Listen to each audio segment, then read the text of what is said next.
कहते हैं कि दुनिया में मन सबसे ज्यादा शक्तिशाली चीज होती है। अगर किसी चीज को तुम पूरे मन से चाह लो तो तुम उसे हासिल कर सकते हो। ये मैं नहीं कहता, ये सभी महापुरुषों का कहना है।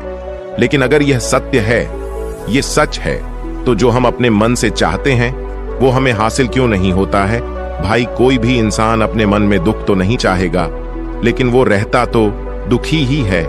हर इंसान अपने मन से तो कामयाब होना चाहता है, खूब पैसा कमाना चाहता है, लेकिन फिर भी वो कामयाब नहीं होता। भला ऐसा दुनिया में कौन इंसान होगा जो अपने मन में ये चाहेगा कि मैं नाकामयाब रहूं या मैं पैसा ना कमाऊं? सोचने की बात है। तो इसमें दो चीजें निकलकर सामने आती है। या तो वो महापुरुष गलत थे जिन्होंने ये बात बोली कि मन से चाही हुई चीज हासिल हो जाती है, या फिर हम गलत हैं।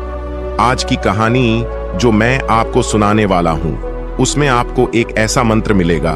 उसे समझने के बाद आपको एक ऐसा मंत्र पता चलेगा जिससे आप ये समझ पाएंगे कि अपने मन से कोई भी चीज कैसे करवाई जाती है, मन में किसी भी बात का बीज कैसे बोया जाता है। ये इस कहानी से आपको अच्छी तरह से समझ में आ जाएगा, और इससे आप यह भी समझ पाएंगे कि आकर्षण का नियम को लो अट्रैक्शन कैसे काम करता है। कहानी छोटी सी है लेकिन बहुत ही गहरी है। इससे पहले कि आप इस कहानी में खो जाएं, इस चैनल को सब्सक्राइब जरूर कर लें। तो चलिए कहानी शुरू करते हैं। एक बार की बात है, एक आदमी के जीवन में सिर्फ दुख ही दुख थे। वो जो भी काम करता, उस बेचारे को वो काम पूरा ही नहीं होता। घर में आता तो घर में क्लेश बना रहता। किसी से कोई मदद मांगता तो कोई उसकी मदद नहीं करता। ऐसा लगता था कि चारों ओर से दुखों का पहाड़ उसी पर टूट पड़ा है। उसे समझ नहीं आ रहा था कि मैं इन दुखों से पार कैसे पाऊं। वो दिन रात यही सोचता रहता कि अपने दुखों से छुटकारा कैसे पाना है। इसी कारण से वो रात में सो भी नहीं पाता था। उसकी आंखों के नीचे बड़े बड़े काले घेरे बन गए थे, जो इस बात का प्रतीक थे कि वो आदमी कितना दुखी है और कितना चिंतित है। कभी कभी तो उसके मन में आत्महत्या करने की भी ख्याल आते थे, लेकिन अपने परिवार की चिंता करके वो ये कदम नहीं उठा पाता था। वो इतना दुखी हो गया कि उसने निर्णय किया कि वो इन दुखों से छुटकारा पाके ही रहेगा। इसके लिए चाहे उसे कितनी भी मेहनत करनी पड़े, कुछ भी करना पड़े, चाहे अंगारों पे भी चलना पड़े, लेकिन इन दुखों से छुटकारा हासिल करके ही रहेगा। ऐसे ही एक दिन उसने अपने मित्र से पूछा कि मैं अपने जीवन को कैसे सुधारूं। उसके मित्र ने उसे बताया कि तुम किसी बाबा के पास जाओ। बाबाओं के पास ऐसा मंत्र होता है जिससे सारे दुख मिट जाते हैं, जीवन खुशियों से भर जाता है और धन संपदा भी हासिल हो जाती है। तुम किसी ऐसे बाबा को ढूंढ लो, बस तुम्हारा काम बन जाएगा। उस आदमी के मन में यह बात पूरी तरह से पक्की बैठ गई कि कोई बाबा ही मेरा दुख दूर कर सकता है, और इसीलिए उसे किसी भी बाबा के बारे में पता चलता तो वो उस बाबा के पास पहुंच जाता, उस बाबा को अपनी समस्या बताता और उससे उसका समाधान पूछता और कहता कि बाबा, मैं कुछ भी करने के लिए तैयार हूं, लेकिन मेरी इस समस्याओं से छुटकारा दिला दीजिए।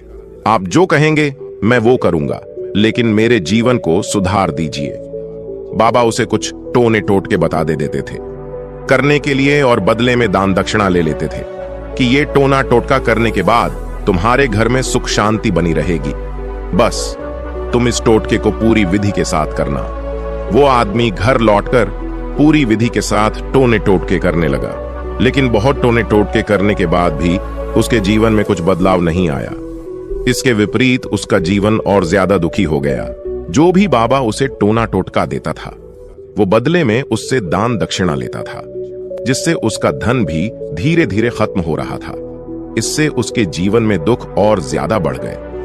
तब उसे लगा कि बाबाओं के पास जाने से तो मेरे जीवन में दुख कम होने की बजाय बढ़ते ही जा रहे हैं। तो मुझे क्या करना चाहिए? बाबाओं के पास जाऊं या ना जाऊं? फिर एक दिन एक आदमी ने उसे बताया कि तुम अपने घर में किसी पंडित को बुलाकर हवन करवा लो।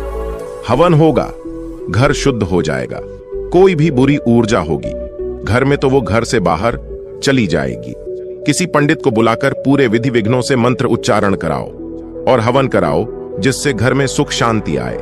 उस आदमी के मन में ये बात बैठ गई और उसने एक पंडित को अपने घर पर बुलाकर हवन करवा दिया। हवन अच्छी तरह से संपन्न हुआ। बदले में पंडित ने भी अच्छी दान दक्षिणा ली और उसके बाद वो वहां से विदा हो गया। लेकिन कुछ दिनों के बाद उस आदमी को महसूस हुआ कि उसके जीवन में अब भी कोई बदलाव नहीं आया है।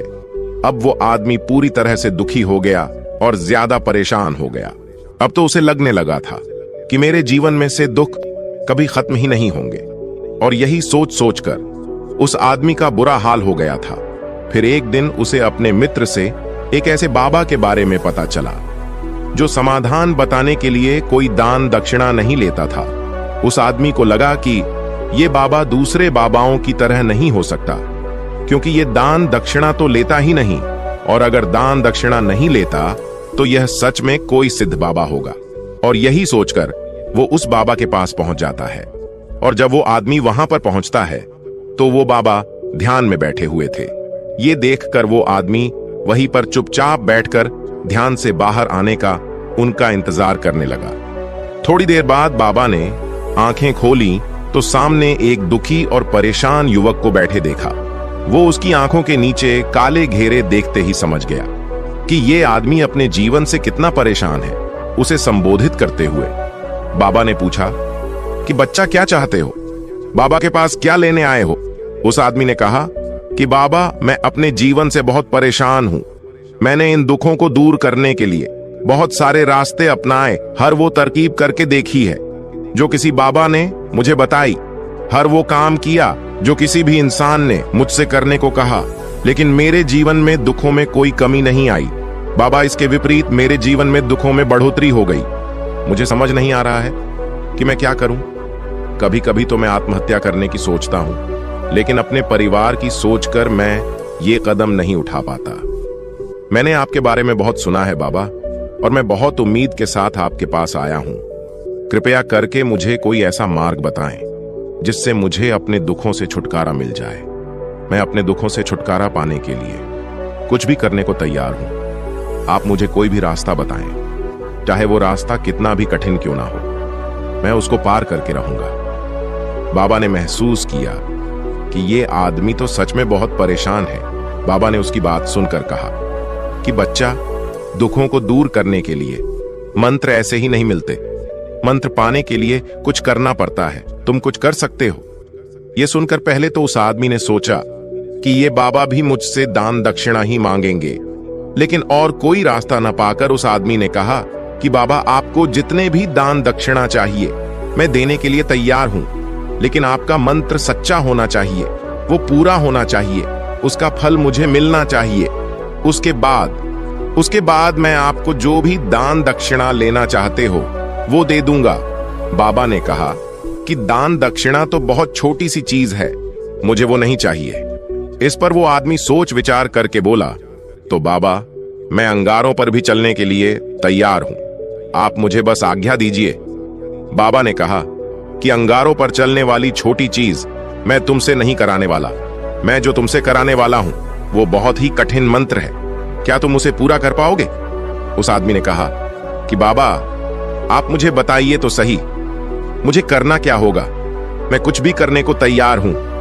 इस पर बाबा ने उसे कहा कि यहां से जब तुम अपने घर जाओ तो रास्ते में अपने मन में ये दोहराते जाना कि मैं सुखी हूं, मैं सुखी हूं, मैं सुखी हूं। बार बार अपने मन में यही दोहराना, और याद रहे जुबान पर ये नहीं आना चाहिए, ये सिर्फ मन में दोहराना है। ये सुनकर वो आदमी बोला, बाबा, बस इतनी सी बात, ये तो मैं चुटकी बजा के कर लूंगा। लेकिन इससे होगा क्या? बाबा बोले कि तुम इस मंत्र को करके तो देखो, वैसे भी तुमने इतने बाबाओं के मंत्र किए हैं, तो इस मंत्र को भी करके देख लो। उस आदमी ने सोचा कि बाबा कुछ दान दक्षिणा तो ले नहीं रहे, और छोटा सा मंत्र है, इसे तो मैं कर ही लूंगा। वो बोला, ठीक है बाबा, मैं ये मंत्र जरूर करूंगा। वो आदमी ये कहकर वहां से उठकर चलने लगा। लेकिन जैसे ही वो चलने लगा, पीछे से बाबा ने बोला कि बच्चा, एक बात याद रखना, जब तुम ये मंत्र अपने मन में दोहराओ तो तुम्हारे मन में बंदर के विचार नहीं आने चाहिए, बंदर का ख्याल भी नहीं आना चाहिए, तो ही ये मंत्र सिद्ध होगा।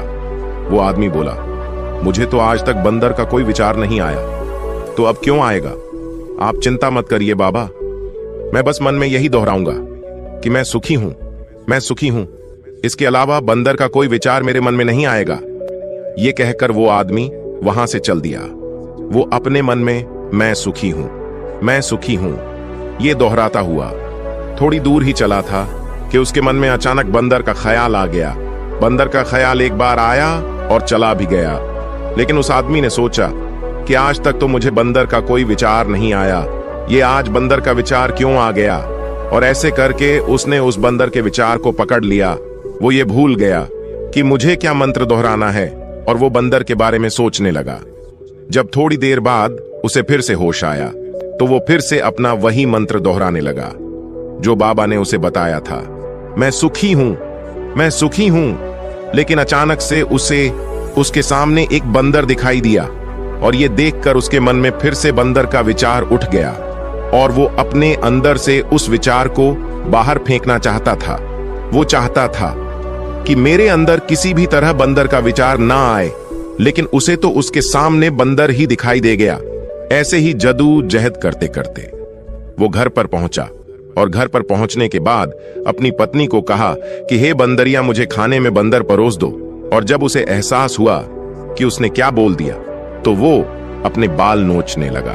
वो दीवारों में सर मारने लगा कि आज तक मुझे बंदर का कोई विचार नहीं आया, और आज मुझे ये क्या हो गया है कि मुझे हर जगह बंदर ही बंदर नजर आ रहे हैं। ये कैसी माया है। यहीं सोच सोचकर वो आदमी रात भर सो नहीं पाया। रात भर करवटें बदलते रहा, और सुबह उठते ही सीधे उस बाबा के पास पहुंच गया और उसके चरणों में गिरकर कहा कि बाबा, पता नहीं क्या चमत्कार हो रहा है।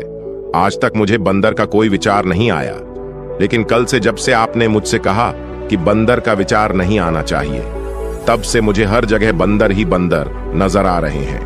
उस आदमी ने कहा कि बाबा, मुझे तो आपके पीछे पेड़ पर बैठा हुआ बंदर भी केले खाता हुआ दिखाई दे रहा है, ये हो क्या रहा है। बाबा ये सुनकर बाबा हंसने लगे और कहा, बच्चा, मन का जाल एक ऐसा जाल है जिसे समझ पाना इतना आसान नहीं है। बंदर तो तुम्हारे रास्ते में पहले भी आते थे। जब तुम मेरे पास आए थे तो इन्हीं पेड़ों पर ये बंदर घूम रहे थे, लेकिन तब तुम्हारे ध्यान में ये बंदर नहीं था। तब तुम्हारे ध्यान में सिर्फ अपने दुख थे।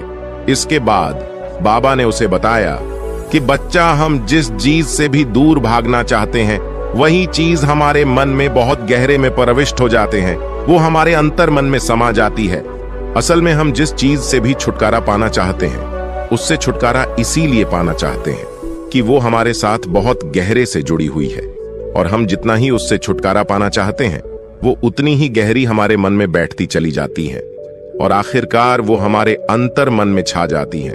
ऊपर से तो हम चाहते हैं कि सुखी होना, कि मैं सुखी हूं, सुखी हूं, हमारे होठ भी यही बोलते रहते हैं, लेकिन हमारे मन में दुख समाये होते हैं। हमारे विचारों में, हमारे मन में हमें दुख ही दुख दिखाई देते हैं। इसलिए अपनी जुबान से बार बार ये बोलने से कि मैं सुखी हूं, मैं सुखी हूं, हम सुखी नहीं होंगे। जब तक ये मंत्र हमारे अंतर मन में प्रविष्ट नहीं होगा तब तक हम सुखी नहीं होंगे। इस पर उस आदमी ने पूछा कि बाबा, लेकिन ये मंत्र हमारे अंतर मन में प्रविष्ट कैसे होगा। ये सुनकर बाबा ने कहा कि बच्चा, अपने दुखों से लड़ना बंद कर दो। जब तक तुम अपने दुखों को दूर करने की सोचते रहोगे तब तक वो दुख तुमसे चिपके रहेंगे, तब तक वो दुख तुम्हारा अंतर मन पर अपना राज जमाए बैठे रहेंगे। और जिस दिन तुम उन दुखों के बारे में सोचना ही छोड़ दोगे, उन दुखों से छुटकारा ही नहीं पाना चाहोगे, उसी दिन से तुम्हारी जिंदगी से दुख गायब हो जाएंगे। क्योंकि किसी भी चीज से छुटकारा पाने के लिए हमें उस चीज के बारे में सोचना पड़ता है, और हम जितना ही उस चीज के बारे में सोचते हैं वो उतनी ही गहरी हमारे मन में प्रविष्ट होती चली जाती है। हम अधिकतर समय दुखों के बारे में ही सोचते हैं। हम यही सोचते हैं कि हमारे जीवन में दुख है और हमें इससे छुटकारा पाना है। इसी वजह से बार बार सोचने से वो दुख हमारे अंतर मन में प्रविष्ट हो जाते हैं और हमें एहसास भी नहीं होता। इसीलिए अगर तुम दुखों से छुटकारा पाना चाहते हो तो दुखों से छुटकारा पाने के बारे में सोचना छोड़ दो, तुम्हें दुखों से छुटकारा मिल जाएगा। अक्सर आदमी धूम्रपान छोड़ना चाहता है, शराब छोड़ना चाहता है, सुबह अपने आप से ये वादा करता है कि मैं कोई भी गलत काम नहीं करूंगा, लेकिन शाम को जब लौटता है तो नशे में चूर होकर लौटता है। ऐसा क्यों होता है कि जो हम सोच रहे हैं वो पूरा कर ही नहीं पा रहे हैं। असल में हम उस चीज को बहुत ज्यादा तवज्जो दे रहे हैं, उस चीज को बहुत ज्यादा अहमियत दे रहे हैं। जब भी हम उस चीज को छोड़ने के बारे में सोचते हैं तो हम उसकी इंपॉर्टेंस यानी कि विशेषता और ज्यादा बढ़ा देते हैं। हमारा मन उस चीज के बारे में जितना ज्यादा सोचेगा, शराब या धूम्रपान छोड़ने के बारे में जितना ज्यादा सोचेगा, हमारा मन उतना ही उस चीज के पीछे ज्यादा भागेगा। हमें उस चीज से लड़ना नहीं है, बल्कि बिना सोचे गुजर जाना है। और अगर इस मंत्र को हम समझ लेते हैं तो हम अपने जीवन में जो भी पाना चाहते हैं उसे अपने अंतर्मन में डाल सकते हैं। और एक बार वो लक्ष्य हमारे अंतर्मन में बैठ जाता है तो फिर सफलता पाने में कोई समस्या नहीं आती, कोई दिक्कत नहीं आती। तो दोस्तों, आज के वीडियो में बस इतना ही। उम्मीद है आपको यह वीडियो पसंद आई होगी। अगर पसंद आई होगी तो वीडियो को एक लाइक करना मत भूलिएगा